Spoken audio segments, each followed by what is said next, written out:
السلام علیکم۔ اس سے پہلے کی آیت مبارکہ آپ کی کمپلیٹ ہو چکی ہے۔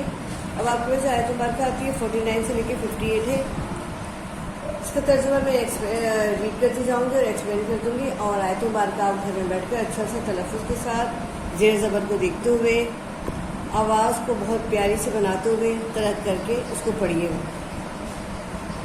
ترجمہ: اس منافق و کافر جن کے دلوں میں مرض تھا کہتے تھے کہ ان لوگوں کو ان کے دین نے مغرور کر رکھا ہے، اور جو شخص خدا پر بھروسہ رکھتا ہے تو خدا غالب حکمت والا ہے۔ اور کاش تم اس وقت کی کیفیت دیکھو جب فرشتے کافروں کی جانیں نکالتے ہیں، ان کے منہ اور پیٹھوں پر کوڑے اور ہتھوڑے وغیرہ مارتے ہیں اور کہتے ہیں کہ اب عذاب آتش کا مزہ چکھو، یہ ان اعمال کی سزا ہے جو تمہارے ہاتھوں نے آگے بھیجے ہیں۔ اس وقت منافق اور کافر جن کے دل میں مرض تھا کہتے تھے کہ ان لوگوں کو ان کے دین نے مغرور کر رکھا ہے۔ جیسے منافق اور کافر جو تھے وہ مسلمانوں کو جو ہے مغرور سمجھتے تھے، وہ سمجھتے تھے کہ مسلمان جو ہے اپنے دین کے غرور میں بہت زیادہ جو ہے آگے نکل گئے ہیں، اور انہیں جو ہے اپنے دین کے اوپر بھروسہ کرتے ہوئے بہت جو ہے وہ اپنے آپ کو مغرور اس میں سمجھتے ہیں کہ ہمارا دین سب سے بہتر ہے۔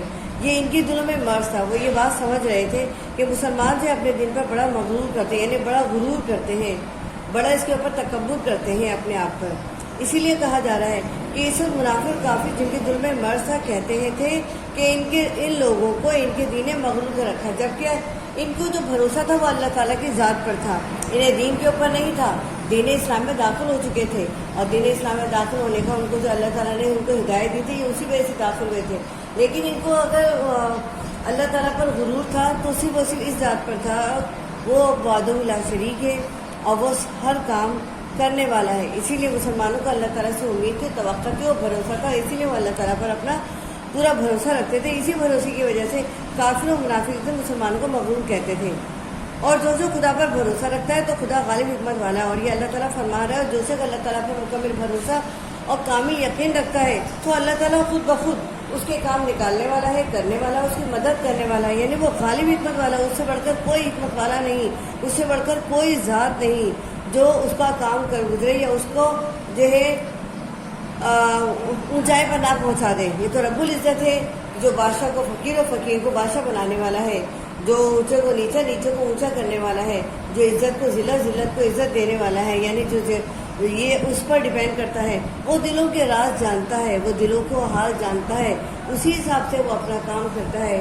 یعنی اگر آپ کی نیت ثابت ہے تو منزل آسان ہے، اگر آپ کا اللہ تعالیٰ پر مکمل بھروسہ اور یقین ہے تو کام خود بخود ہوتا چلا جائے گا۔ اور کاش تم اس وقت کی کیفیت دیکھو جب فرشتوں اور کافروں کی جانیں نکالتے ہیں، ان کے منہ اور پیٹھوں پر کوڑے ہتھوڑے وغیرہ مارتے ہیں۔ اب کیا کہا جا رہا ہے؟ یعنی اس آیت مبارکہ میں اللہ تعالیٰ فرما رہے ہو کاش تم اس وقت کی کیفیت دیکھو، یعنی مسلمان اگر اس وقت کی کیفیت دیکھ لیں تو مسلمان جو ہے لرز کر رہ جائیں، ان کا رونگٹا جو ہے یعنی روا کھڑا ہو جائے ان کی حالت دیکھ کر، جو کافروں کی حالت فرشتے کرتے ہیں۔ اسی لیے کہا جا رہا ہے اور کاش تم اس وقت کی کیفیت دیکھو جب فرشتے کافروں کی جانیں نکالتے ہیں، یعنی جب فرشتے جو کافروں کی جانیں نکالتے ہیں، ان کے منہ اور پیٹھوں پر کوڑے اور ہتھوڑے وغیرہ مارتے ہیں، یعنی کہ ان کے منہوں پر بھی ہتھوڑے اور کوڑے مارتے ہیں اور پیٹھوں پر بھی مارتے ہیں، تو ان کا کیا حال ہوگا؟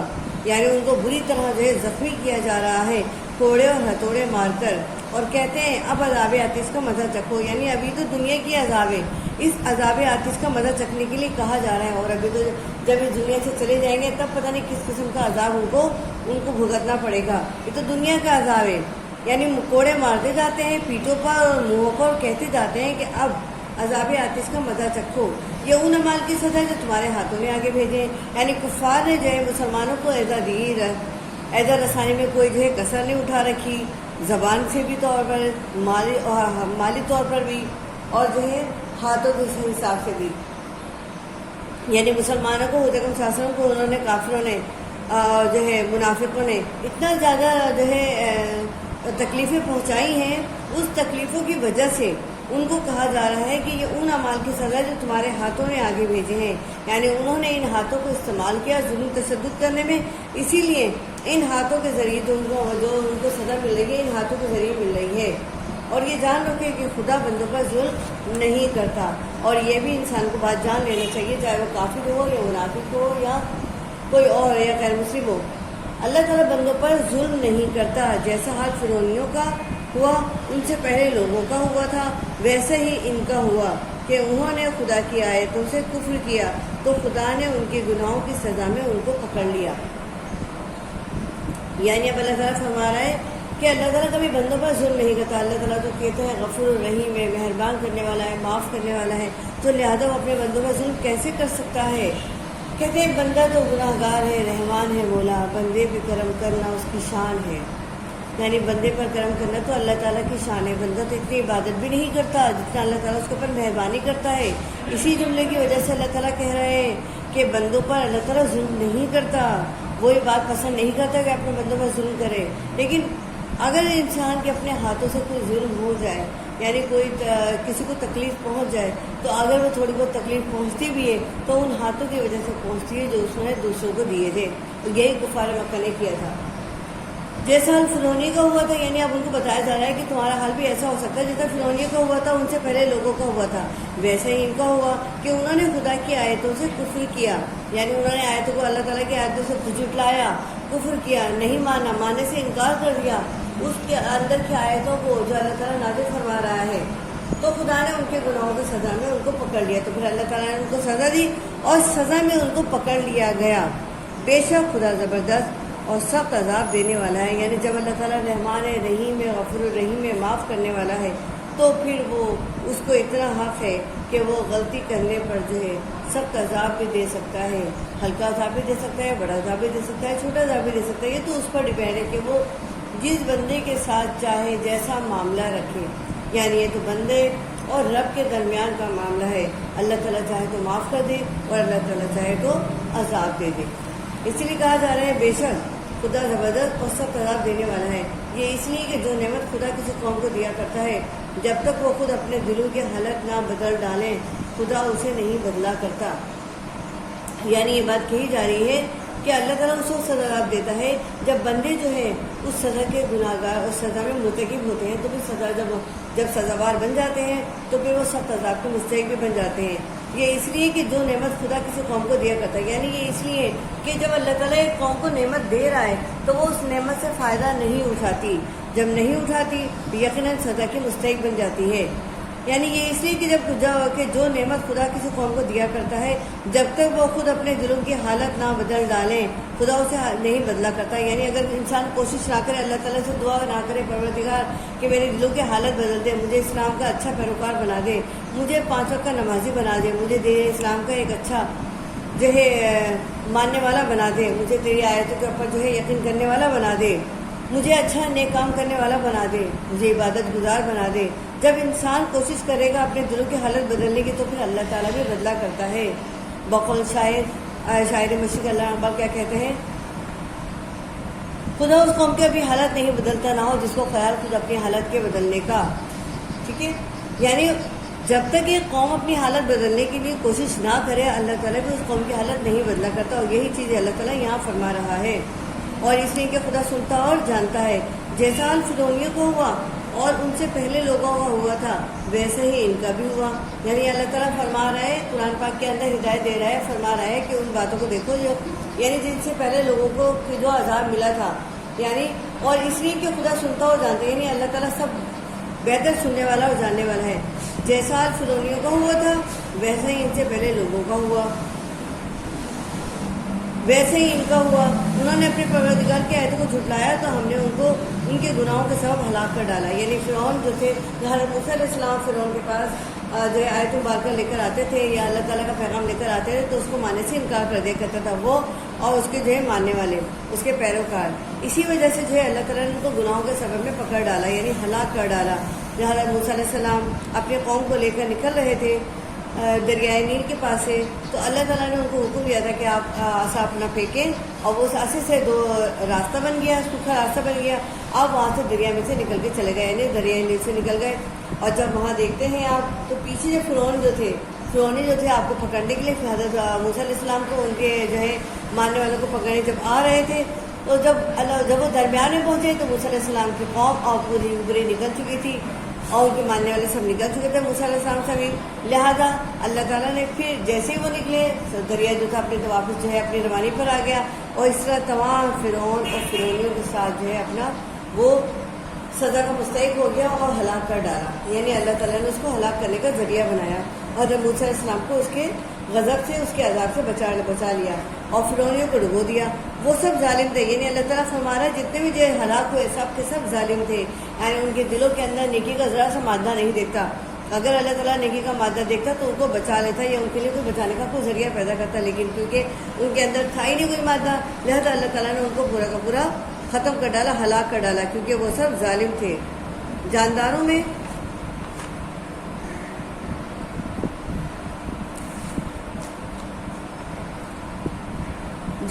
سب سے بدتر خدا کے نزدیک وہ لوگ ہیں جو کافر ہیں. یعنی اب اللہ تعالیٰ کیا فرما رہے ہیں, یعنی جتنے بھی جاندار ہیں پوری مخلوق ہے اللہ تعالیٰ کی,